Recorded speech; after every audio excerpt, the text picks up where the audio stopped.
बिस्मिल्लाहिर्रहमानिर्रहीम। अस्सलाम वालेकुम जुले दोस्तों, उम्मीद है आप सब खैरियत से होंगे।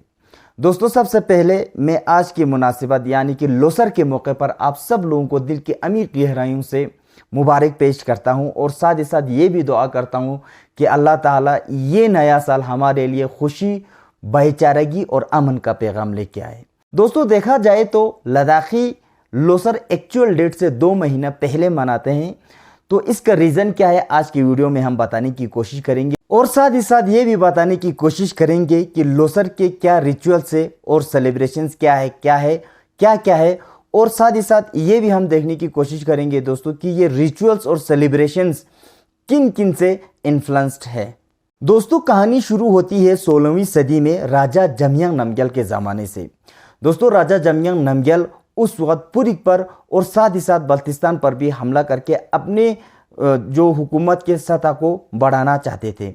दोस्तों, उसके काफ़ी सारे रीज़न से एक रीज़न ये भी बताया जाता है कि उस वक्त बल्तिस्तान के कुछ जगह जैसे कि करतक्शा और कुछ दूसरे जगह लद्दाख के ज़ेर हुकूमत थे और वहाँ पे गवर्नर द्वारा लद्दाखी राजा हुकूमत करते थे। लेकिन अली शेर खान के ज़माने में उन्होंने सारे गवर्नर्स को भगा दिया और वहाँ पर कब्जा कर लिया था। और दूसरा, पुरी का हालात बहुत ही खस्ता था दोस्तों, क्योंकि हुकूमत सोत के 2 भाई एक दूसरे के जानी दुश्मन बन चुके थे अपने अपने हुकूमत के लिए। तो ये मैंने इसका एपिसोड इस किस्से का मैंने जिक्र तफसीलन हिस्ट्री ऑफ चिकतन या चिकतन रज़िखर में मैंने तफसीलन से गुफ्तगू की हुई है। आप डिस्क्रिप्शन सेक्शन में लिंक पर क्लिक करके आप देख सकते हैं।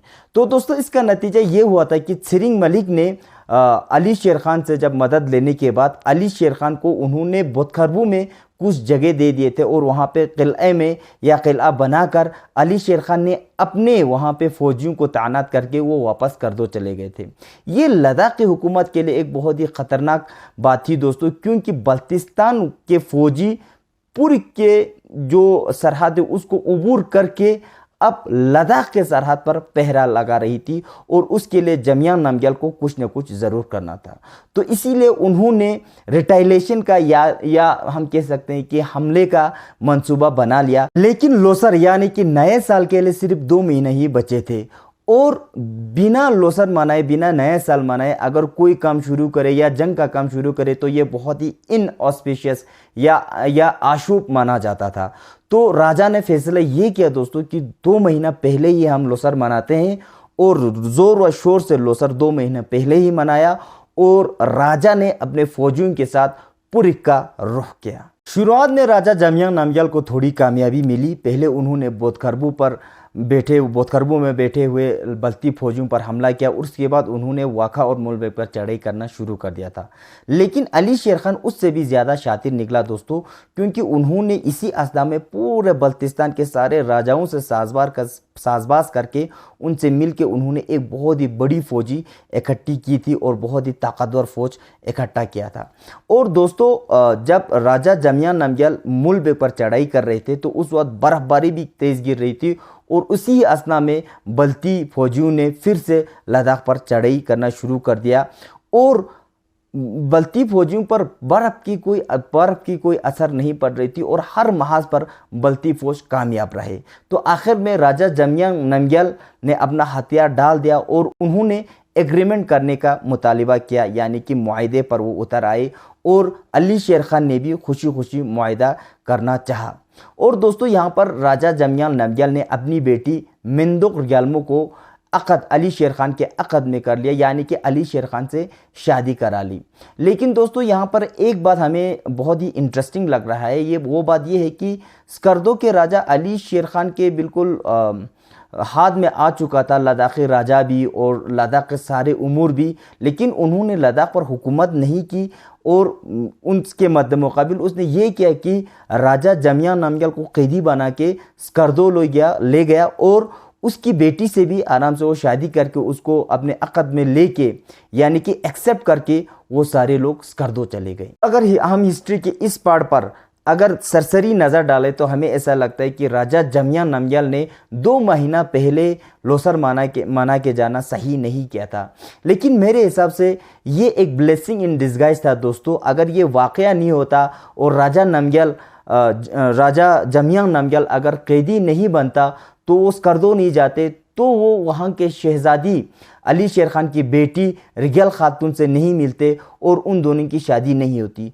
क्योंकि दोस्तों जब राजा जमियांग नामग्याल और रिगल खातून की शादी के बाद उनका जो बेटा पैदा हुआ था सिंगे नामग्याल, वो बुद्धिस्ट रिलीजन के लिए और लद्दाख के लिए बहुत ही करामत, एक बहुत ही बड़ा राजा साबित हुआ था। और उन्होंने जो करेज विरसे में अपने नाना के अली शेर खान के करेज को लिया था और बहुत ही वो बहादुर थे और उन्होंने बहुत सारे मुकामात को फतह किया और साथ ही साथ बहुत सारे बिल्डिंग्स, बहुत सारे टेम्पल्स या बहुत सारे रिलीजियस प्लेसेस लद्दाख में भी और लद्दाख के पेरिफेरियल एरियाज़ में भी उन्होंने बनवाए और बहुत ही कामयाब राजा साबित हुआ, जिसका मैंने स्तकना मोनेस्ट्री के उसमें भी काफ़ी जिक्र किया है। और इंशाल्लाह अभी आगे आने वाले वीडियोस में जब हिस्ट्री ऑफ लद्दाख पर सिंगे नामग्याल पर पहुंचेंगे तो हम तफसील से गुफ्तगू करेंगे। दोस्तों हमारे लद्दाखी राइटर और हिस्टोरियन जनाब टशी रब्यास का मानना है और उन्होंने अपनी किताब मरियुल लद्दाख में वो लिखते हैं कि हर कल्चर, हर ट्रेडिशन तिब्बत से नहीं लिया गया है लद्दाखियों ने, बल्कि दर्द कौमों का और मोन कम का भी बहुत ही बड़ा रोल है लद्दाखी कल्चर और ट्रेडिशन को संवारने में। लद्दाख में शुक्पा जलाने का रिवाज काफ़ी आम है और सदियों से चले आ रहे हैं। दोस्तों तशी रब्यास का कहना है कि लद्दाख में लोसर के मौके पर शुक्पा जलाना या अपने किचन्स के पिलर्स को या किचन्स को शुक्पा के उन लीव्स यानी शुक्पा in the means juniper leave से सजाना, ये एक दर्द कल्चर है। और दोस्तों साथ ही साथ अबेक्स का भी बहुत ही जिक्र होता है लद्दाखी कल्चर में, लद्दाखी ट्रेडिशन में। और बुद्धिस्ट रिलीजन का भी अबेक्स के साथ काफ़ी गहरा रिश्ता है। तो दोस्तों लद्दाखी राइटर टशी रब्यास का ये भी मानना है कि लोसर के तीसरे दिन जब एक दूसरे के साथ लोग मिलने जाते हैं तो व्हीट फ्लोर्स का आइबेक्सिस यानी कि स्किन बनाकर लेके जाते हैं बच्चों के लिए। और ये जो स्किन है, ये जो आइबेक्स है, वो लद्दाख में ही पाया जाता है, न कि तिब्बत में पाया जाता है। और लोसर के मौके पर लोग हाथों में मशाल उठाकर जो इवल स्पिरिट्स को भगाने का जो रस्म है वो सिर्फ लद्दाख में होता है, न कि तिब्बत में। दोस्तों इस तरह से और बहुत सारे रस्म है जो सिर्फ लद्दाखी ही है या उनको दर्द या मोन कल्चर से लिया गया है। और साथ ही साथ ये भी है कि बल्टी कल्चर से भी काफ़ी लिया गया है। दोस्तों इन सारों पर हम बाद में इंशाल्लाह आगे आने वाले वीडियोस में तफसीलन गुफ्तगू करते हैं। फिलहाल इसी पर आप लोगों से अलविदा लेता हूँ। एक बार फिर से जाते वक्त आप लोगों को लोसर की बहुत बहुत मुबारक। मैं ये भी उम्मीद करता हूँ कि आप लोगों को वीडियो पसंद आई होगी और साथ ही साथ इंफॉर्मेटिव भी। तो इसी पर मैं आप लोगों से अलविदा लेता हूँ। अपना ख्याल रखिएगा। खुदा हाफिज।